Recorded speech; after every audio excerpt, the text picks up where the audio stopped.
In chapter number 4, in the book of the Megillah, Mordechai tells Esther she should go to the king and plead on behalf of the Jewish people. She responds and says, I was not called to the king. If I go to the king now, I'm going to die. So Mordechai gives her 3 answers. He says as follows. Number 1, you should know Revach v'atzolo yamoid laYehudim imokem acher v'at ubeis avich tevedu. You should know, if you're going to be silent, salvation will come from another place. God is going to take care of the Jewish people. Don't think God will forsake his children. It's going to happen. There's going to be redemption. There's going to be salvation. But you and your father's home are going to be lost forever. Furthermore, and who knows if it wasn't for this reason why you became queen. So Mordechai says 2 things. Number 1, salvation will come from another place. Number 2, you should know if you don't do this, you will also die together with your father's home. And finally, which seems to be the most important argument is, and by the way, the whole reason why you're queen is for this reason. It seems that this is a good argument, but not the most important argument. The most important argument would be that you should know you're going to be dead anyway. You might as well go to the king. But the fact that the Megillah gives this order is because the Megillah is telling us that in this 3rd reason lies the most powerful argument that Mordechai has.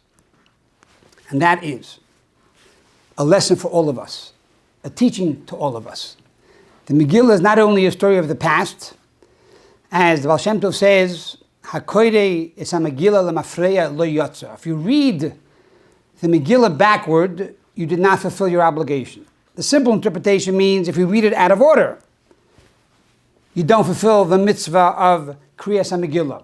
In other words, if you came late to the minyan and you hear the last 5 chapters, and then you go to the second minyan and you hear the next first 5 chapters, you don't fulfill the obligation. You have to hear it in order.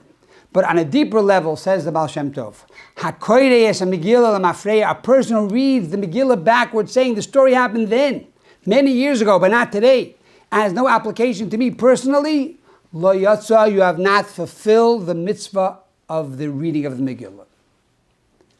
So what is the Megillah telling us? Mordechai, who's our teacher, the father of the Jewish people, he says you should know, each one of us in this world came down for a purpose. Each one of us has a unique role, and that's why we're here. And it's true, we have to keep the entire Torah, all 630 commandments of the Torah. It's true the nations of the world need to follow all the 7 noahide laws, and that's true universally for everybody. But each one of us has a unique responsibility, a unique purpose, a unique journey, a unique destiny of why we are here. And Mordechai is telling Esther, this is why you are here. And if you don't do this mission, then everything else doesn't count. Because this is why you were created. This is why your soul has traveled so many thousands of light years from heaven down to earth into your physical finite body to be able to come to this one day when you will bring salvation to the Jewish people. And if you don't do this, you miss the boat. If you don't do this, your soul's journey was worthless. And this is the same with every single one of us. We say every day in our davening, Ashreinu matov chalkeinu manoim goydaleinu. Ashreinu matov chalkeinu means how fortunate is our portion.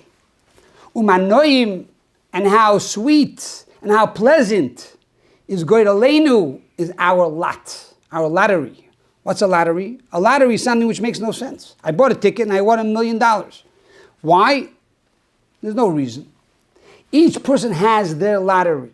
God gives you a specific mission and purpose. Why were you chosen to do this over somebody else? I don't know. Some have the ability to be artists. Some have the ability to be singers. Some have the ability to be rabbis. Some have the ability to be CEOs of major corporations. That is the goydel. That is the lottery. And you're lucky. And it's special. But this is why you are here. And you need to use out that unique purpose and that unique quality to change the world. The same is true in Torah and mitzvahs. Each one of us has a unique mitzvah that we have to do. As the Gemara says, Avuch b'ma hazoi b'tvei. What was your father's special mitzvah? In other words, each one of us has that one mitzvah that we are struggling with, that we know we should be doing, but we cannot do. That is why your soul is here. That which is difficult, that's exactly why you are here. Everything else is easy for you. That one, that's your purpose. And the same is true with your talents. If God gave you a unique talent, a unique desire to change the world, then that is your destiny. That is your sole purpose. So yes, it's true, says Mordechai, if you don't do it, we'll have salvation from another place. It's true, if you don't do it, you're going to die. But the ultimate argument is, hello, why are you here?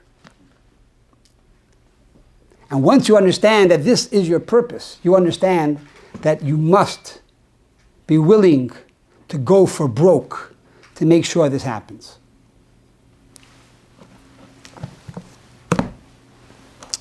Have a happy Purim, everybody. Have a blessed day. Go out and conquer the world. That's not fair. You just leave us with this big mission. What now? Now, before we leave, a little small announcement compared to a big announcement. We want to thank Rabbi Alex in honor of his son's birthday. He had a lot of birthdays this month. His 50th birthday.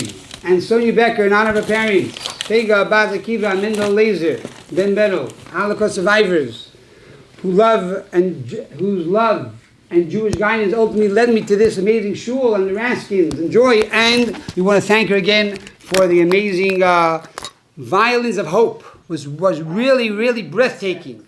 An inspiration for all, and those who missed it, you missed the boat. But if you talk to Sonia, she will let you know of other performances. But I got to tell you, these guys know how to play violin. After that, you are going to have a new love for violin. They played her father's violin. And they played her father's violin, which was miraculous. So Yeshikoyach Sonia, your father is smiling in heaven, and you're smiling down here on the Zoom. And we should only have happy occasions. And go out there and do your mission. Thank you for joining.